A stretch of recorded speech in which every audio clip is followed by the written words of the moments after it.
महाराष्ट्र में जहां कभी ठाकरे परिवार का दबदबा था, शिवसेना एक प्रबल पार्टी हुआ करती थी। उस परिवार से पार्टी भी छिन गई और सत्ता भी चली गई।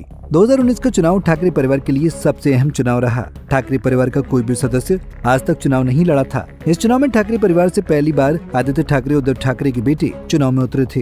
यहीं से ठाकरे परिवार की चुनावी राजनीति की शुरुआत हुई। जो ठाकरे परिवार पहले पार्टी के पीछे खड़ा रहता था, वो अब खुद सीधे तौर पर राजनीति में उतर आया था। ये वो टर्निंग पॉइंट है जिसने ठाकरे परिवार को एक करने में मदद की है। दरअसल उद्धव ठाकरे के जन्मदिन पर राज ठाकरे मातोश्री पहुंचे हैं। बीते कुछ समय से उद्धव ठाकरे और राज ठाकरे एक साथ दिख रहे हैं। दोनों ने 20 वर्षों के बाद मंच भी साझा किया है। हालांकि इससे पहले भी राज ठाकरे मातोश्री जाते रहे हैं, लेकिन ये पहली बार है जब राज ठाकरे अपनी मर्जी से मातोश्री गए हों। राज ठाकरे उद्धव ठाकरे के जन्मदिन पर उनसे मिलने मातोश्री पहुंचे हैं। उन्होंने राज ठाकरे को जन्मदिन की बधाई भी दी। इस बीच राहुल गांधी ने भी राज ठाकरे को उनके जन्मदिन पर बधाई दी। राहुल गांधी ने अपने पोस्ट में एक्स पर लिखा, शिवसेना अध्यक्ष और इंडिया गठबंधन के साथी उद्धव ठाकरे जी को जन्मदिन की हार्दिक शुभकामनाएं और बधाई। आप स्वस्थ रहें, दीर्घायु हों और महाराष्ट्र के लोगों के हितों और अधिकारियों की लड़ाई हम साथ साथ लड़ेंगे।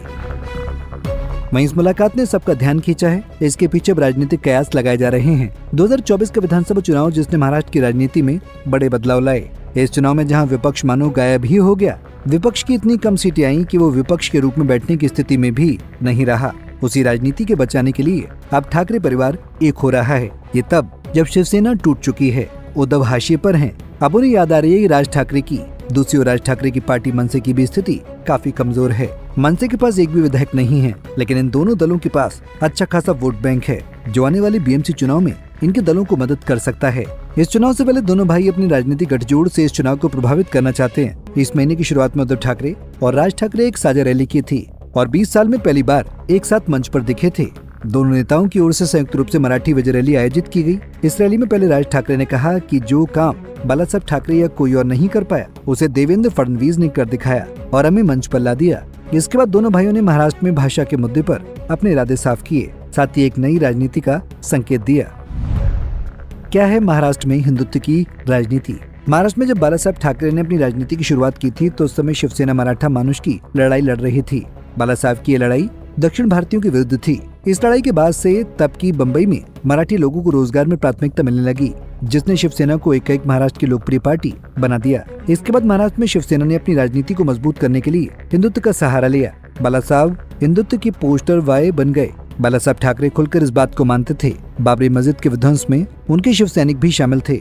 महाराष्ट्र में बीजेपी भी हिंदुत्व की राजनीति कर रही थी। इसका परिणाम हुआ कि महाराष्ट्र की सियासत में अब 2 हिंदुत्ववादी पार्टियां एक साथ हो गयी।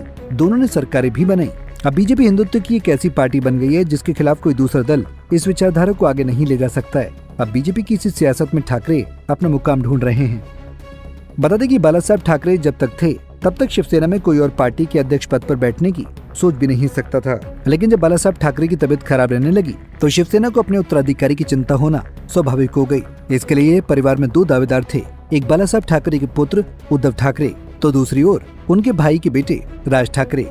राज ठाकरे शुरू से ही राजनीति में काफी एक्टिव थे। इस बीच उन्हें सब शिवसेना के उत्तराधिकारी के तौर पर भी देख रहे थे। लेकिन इस बीच कुछ ऐसा हुआ कि उद्धव ठाकरे को शिवसेना की गद्दी मिल गई और राज ठाकरे ने अपने समर्थकों के साथ मिलकर अलग दल बना लिया। इसके बाद ठाकरे परिवार अलग हो गया था। बहरहाल महाराष्ट्र में ठाकरे बंधुओं की राजनीति एक बार फिर सुर्खियों में बनी हुई है। ऐसे में दोनों भाइयों के साथ आने से एक बार फिर महाराष्ट्र की राजनीति में समीकरण बदल सकते हैं। महाराष्ट्र में एक मजबूत विपक्ष ठाकरे परिवार का होगा। ये दल मराठी मानुष की बात भी करेगा और हिंदुत्व की नई परिभाषा भी गढ़ेगा। लेकिन सवाल ये है कि क्या महाराष्ट्र तैयार है? फिलहाल के लिए इस खबर में इतना ही। देश और दुनिया की बड़ी खबरों के लिए देखते रहिए पंजाब केसरी टीवी। हमसे जुड़े रहने के लिए हमारे YouTube चैनल को सब्सक्राइब करें और नई वीडियो की नोटिफिकेशन के लिए बेल आइकॉन को दबाएं।